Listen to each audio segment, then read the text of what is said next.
교회 창립 주일이었던 지난 주일에는 교회의 4가지 기능에 관해서 함께 생각해 보았습니다.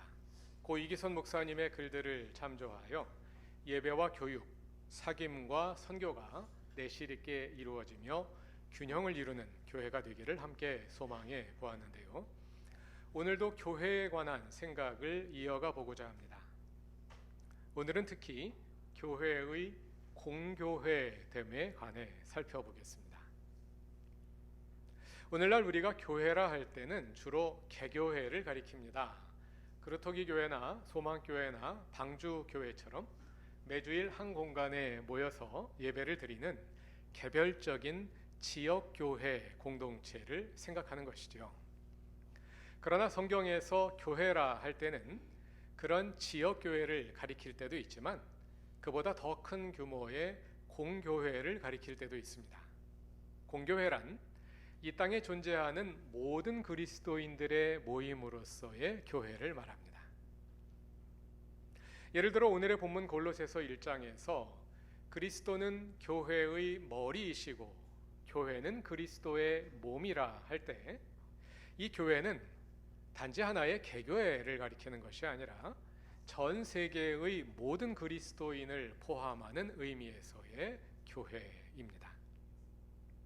우리의 기독교 신앙을 간략하게 요약한 사도신경에 공교회에 관한 신앙이 잘 담겨 있습니다. 사도신경은 먼저 성부, 성자, 성령 하나님에 관한 믿음을 고백한 후에 거룩한 공교회와 성도의 교제와 죄를 용서받는 것과 몸의 부활과 영생을 믿습니다 하고 마무리됩니다.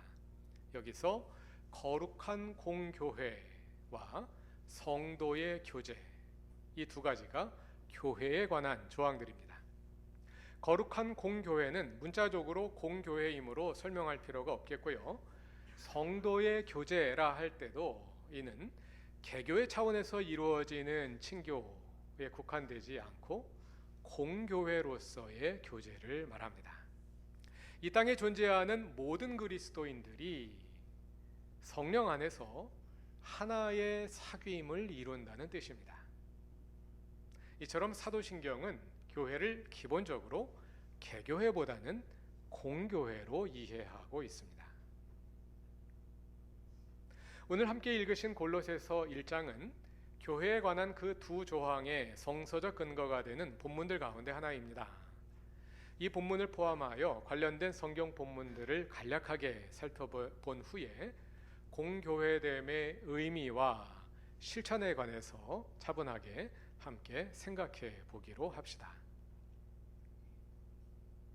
먼저 공교회라는 용어의 의미부터 살펴보겠습니다. 사도행전에 담긴 거룩한 공교회를 영어로 하면 Holy Catholic Church, 거룩한 보편적 교회입니다. 천주교회가 스스로를 캐톨릭이라고 부르는데요. 이것은 천주교회의 주장입니다. 제도적인 의미에서 천주교회는 590년 교황 그레고리우스 1세와 함께 시작되었다는 것이 일반적인 견해입니다. 그와 함께 중세가 시작되었다고 보고요. 그러나 교회는 그 이전 고대부터 이미 존재했습니다. 보편적 교회란 주님이 처음 오신 때부터 다시 오실 때까지 역사 속에 이미 존재했고 지금도 존재하고 있으며 앞으로 존재하게 될 모든 그리스도인들을 포함하는 개념입니다. 또 보편적 교회 캐톨릭 처치는 개신교회와 천주교회와 동방정교회 등 기독교 내의 모든 종파들을 포함합니다. 물론 개신교회 내의 다양한 교파들을 모두 아우릅니다. 그러므로 공교회 곧 보편적 교회 안에는 많은 다양성과 특수성이 있습니다. 그 안에 수많은 교파가 있고 수많은 나라가 있고 수많은 서로 다른 문화들이 공존합니다. 갈라디아서 3장 28절이 말하는 것처럼 교회 안에는 유대인과 이방인이 함께 있고 자유인과 노예가 함께 있으며 남자와 여자가 함께 있습니다. 그러한 차이와 다양성을 서로 인정하며 평화를 이루어 공존하는 것이 교회의 본 모습입니다. 앞에서 성경이 교회를 언급할 때 그 교회가 지역교회를 가리킬 때도 있고 보편적 교회, 공교회를 가리킬 때도 있다고 말씀드렸는데요. 그러한 사례를 몇 곳 찾아보는 것이 좋겠습니다. 오늘은 골로새서 1장 15절부터 20절까지의 말씀을 봉독했습니다. 오늘 본문의 초점은 예수 그리스도입니다. 그런데 예수님에 관해 서술하는 가운데 교회에 관한 서술이 함께 나오고 있습니다. 18절에서 사도 바울은, 골로새서의 저자인 사도 바울은 예수 그리스도가 교회라는 몸의 머리라고 말합니다. 교회는 그리스도의 몸이고 그리스도는 교회의 머리가 되신다는 것이죠. 여기서 교회가 그리스도의 몸이라 할 때 그것은 개교회가 아니라 공교회를 말합니다. 본문 전체의 스케일을 보면 그것을 금방 알 수 있습니다. 15절 이하를 보면 예수님은 모든 피조물보다 먼저 나신 분으로서 만물이 그분 안에서 그분으로 말미암아 그분을 위하여 창조되었습니다. 그분은 만물보다 먼저 계시고 만물이 그분 안에 존속합니다. 그러한 우주적인 차원에서 교회에 관한 18절의 내용이 서술됩니다. 예수님은 교회라는 몸의 머리이신데요. 그 말은 그분이 근원이시라는 뜻이고 모든 죽은 사람들 가운데 가장 먼저 살아나신 분으로서 만물 가운데 으뜸이 되신다는 뜻입니다. 예수 그리스도는 이와 같은 보편적인 차원의 교회, 곧 모든 그리스도인을 포함하는 공교회의 머리이십니다. 에베소서에서도 교회가 공교회의 의미로 사용된 사례들을 여러 곳 찾아볼 수 있습니다. 오늘은 직접 성경을 한번 찾아보면서 또 확인하고 읽어보도록 하겠습니다. 에베소서 3장 9절과 10절입니다. 에베소서 3장 9절과 10절에서 사도 바울은 자신에게 맡겨주신 복음 전파의 사명에 관해 다음과 같이 말합니다. 다 같이 에베소서 3장 9절과 10절을 읽어보겠습니다. 만물을 창조하신 하나님 안에 영원 전부터 감추어져 있는 비밀의 계획이 무엇인지를 모두에게 밝히게 하셨습니다. 그것은 이제 교회를 통하여 하늘에 있는 통치자들과 권세자들에게 하나님의 갖가지 지혜를 알리시려는 것입니다. 골로새서와 같은 우주적인 스케일로 교회에 관해 서술하고 있는 것을 볼 수 있지요. 공교회, 보편적인 교회를 말하는 것입니다. 또 에베소서 5장 25절에서는 남편과 아내의 관계를 그리스도와 교회의 관계에 빗대어 설명합니다. 에베소서 5장 25절을 다 같이 읽어보겠습니다. 남편되니 여러분 아내를 사랑하기를 그리스도께서 교회를 사랑하셔서 교회를 위하여 자신을 내주심 같이 하십시오. 그리스도께서 교회를 사랑하셔서 교회를 위하여 자신을 내주셨다. 여기서 교회란 예수를 그리스도로 고백하는 이 세상의 모든 그리스도인들을 아우르는 용어입니다. 보편적인 교회입니다. 히브리서에서도 공교회의 사례를 찾아볼 수 있습니다. 히브리서 12장 22절입니다. 히브리서 12장 22절 둘째 문장부터 24절 첫 문장까지를 다 같이 읽어보겠습니다. 히브리서 12장 22절의 둘째 문장부터 23절 거쳐서 24절 첫 문장까지만 다 같이 읽어보겠습니다. 여러분은 축하 행사에 모인 수많은 천사들과 하늘에 등록된 장자들의 집회와 만민의 심판자이신 하나님과 완전하게 된 의인들의 영들과 새 언약의 중재자이신 예수와 그가 뿌리신 피 앞에 나아왔습니다. 23절을 감사합니다. 23절을 보시면 하늘에 등록된 장자들의 집회, 여기서 집회로 번역된 단어가 에클레시아, 곧 교회입니다. 하늘에 등록된 장자들의 교회, 여기서 장자들은 모든 그리스도인들을 가리키는 말이죠. 모든 구원받은 사람들의 모임인 보편적 교회를 가리킵니다. 지금까지 사도신경과 신약성경에 언급된 공교회, 곧 보편적 교회의 사례들을 몇 곳 찾아보았습니다.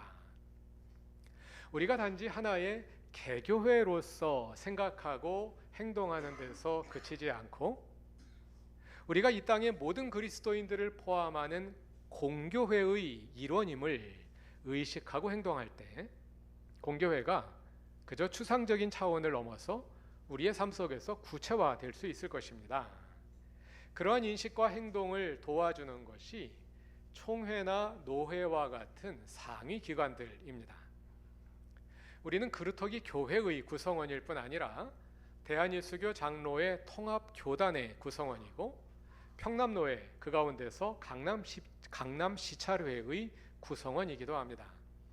더 나아가서 우리는 한국교회의 일원이고 세계교회의 일원이기도 합니다. 그러나 사실 우리에게 그루터기 교회의 교인이라는 의식은 강하지만 노회나 총회의 구성원이라는 의식은 그에 미치지 못합니다. 실제 교회 생활에서 그렇게 느껴볼 수 있는 기회가 많지 않기 때문일 것입니다. 오늘날 한국교회에서는 개교회의 영향력이 매우 강한 반면에 총회나 노회의 역할은 많이 축소되어 있습니다. 그 이유 가운데 하나는 개교회의 대형화입니다. 한국에는 세계 다른 나라에서 찾아보기 힘든 초대형 교회가 많습니다.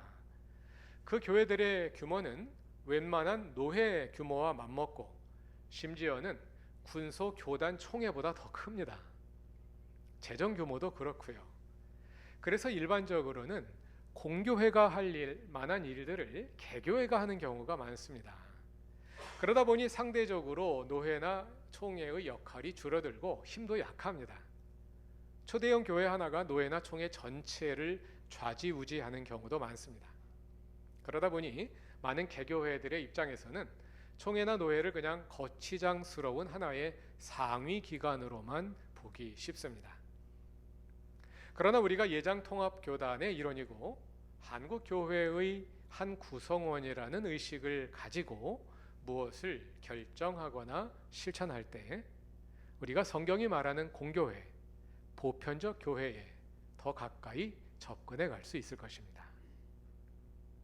이러한 공교회로서의 의식과 실천이 중요한 이유는 우리가 스스로 그렇게 인식하든 아니면 인식하지 못하든 교회 밖에 있는 사람들은 우리를 한국 교회의 하나로 인식하기 때문입니다.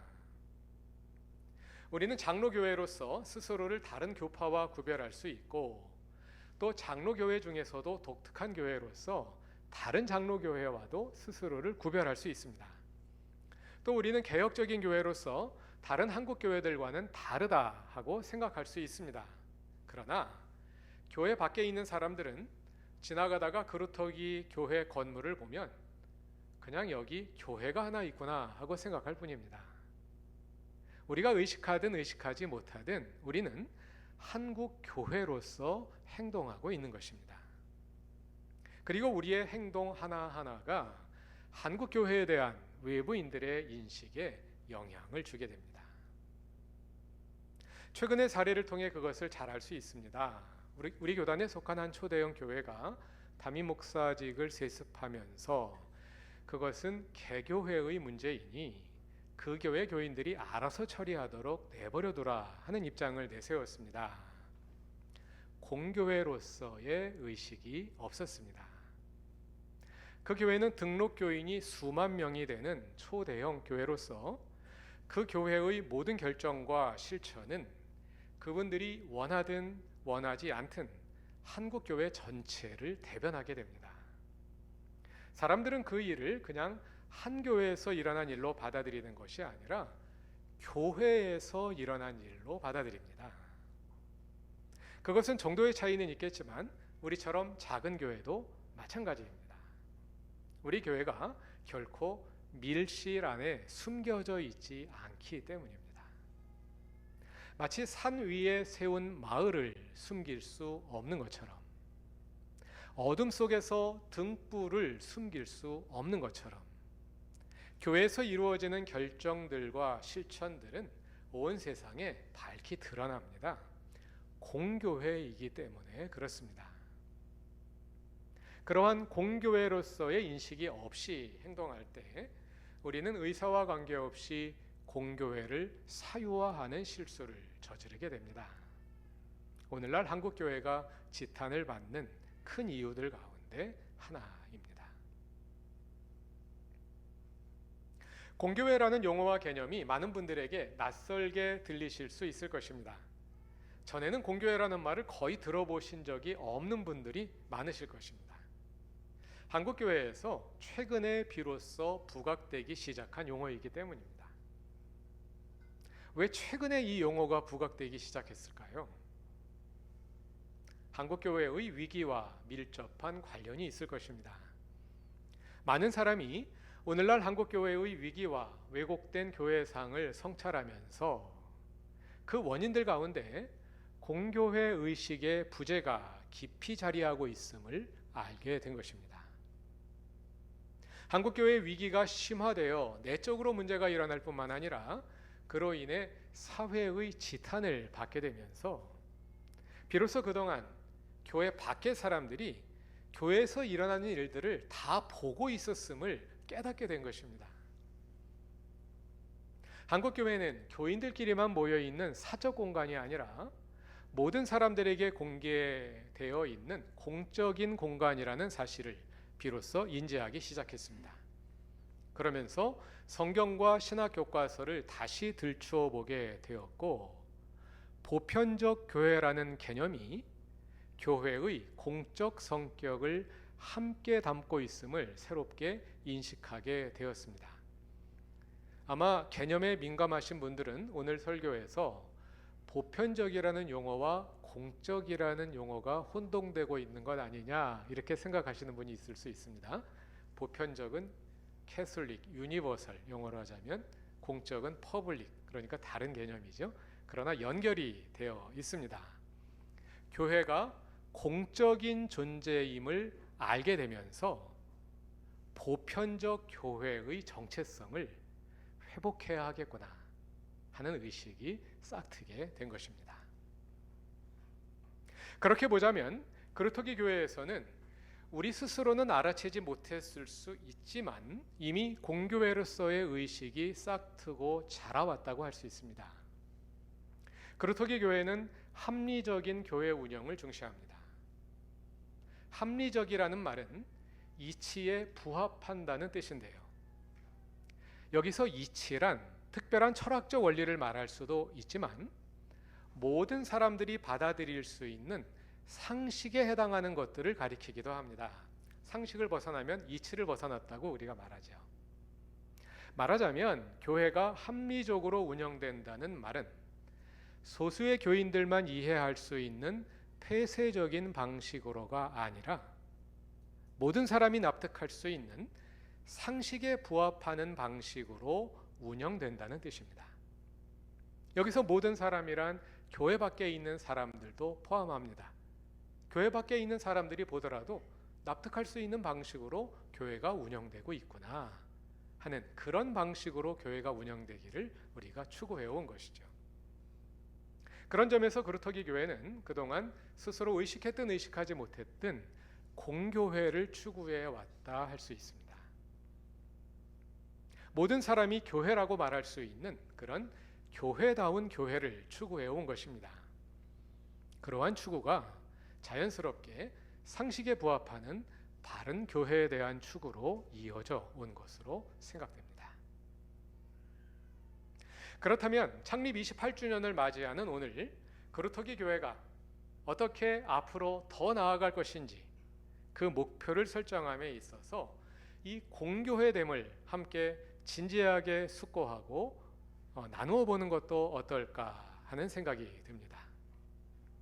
그루터기 교회가 공교회로서 발전해 간다는 것은 그저 우리만을 위한 교회로 그치지 않고 그루터기 교회가 잘됨으로써 한국교회 전체가 잘되게 할 수 있는 그런 교회가 되는 것입니다. 얼마 전 앞에서 언급한 교회의 목회자 세습이 이슈가 되었을 때 그루터기 교회는 전 교우의 토의와 공동의회를 거쳐서 성명서를 발표한 일이 있습니다. 그것은 우리가 공교회의 일원이라는 의식에서 나온 작은 실천이었습니다. 오늘 광고 시간에 봉사부장님이 안내해 주신 것처럼 우리 교회가 다음 달에 하게 될 바자회에 지금부터 탄소중립 그루터기 에코페어 2024라는 이름을 붙였습니다. 바자회의 규모에 비해서 이름이 너무 거창해 보일 수 있습니다. 그러나 이것은 우리가 공교회의 일원으로서 창조 세계의 보전을 위한 실천에 참여하는 것입니다. 기후 위기를 해결하기 위해서는 개인이나 개교회를 넘어서 좀 더 거시적인 실천이 필요합니다. 공교회가 그러한 실천의 주체가 될 수 있습니다. 한 사람, 한 가정, 한 교회로서는 미약하지만 우리가 한국교회의 일원으로서 행동하고 있음을 의식한다면 창조세계의 보전을 위한 실천이 좀 더 힘을 얻을 수 있을 것입니다. 앞에서 말씀드린 것처럼 사도신경에는 교회에 관한 조항이 두 가지 담겨 있습니다. 하나는 거룩한 공교회이고 다른 하나는 성도의 교제입니다. 여기서 성도의 교제라는 말은 개교회 차원에서 이루어지는 사귐에 그치지 않고 거룩한 공교회의 차원에서 이루어지는 큰 규모의 사귐을 가리킵니다.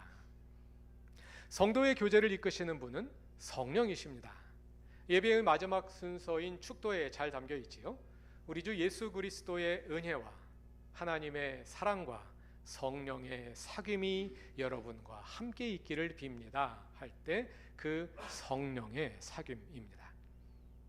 성령을 통한 성도의 교제는 그루터기 교회라는 한 지역 교회의 울타리 안에 갇혀 있지 않고 모든 그리스도인들의 사귐으로 확장되어 있습니다.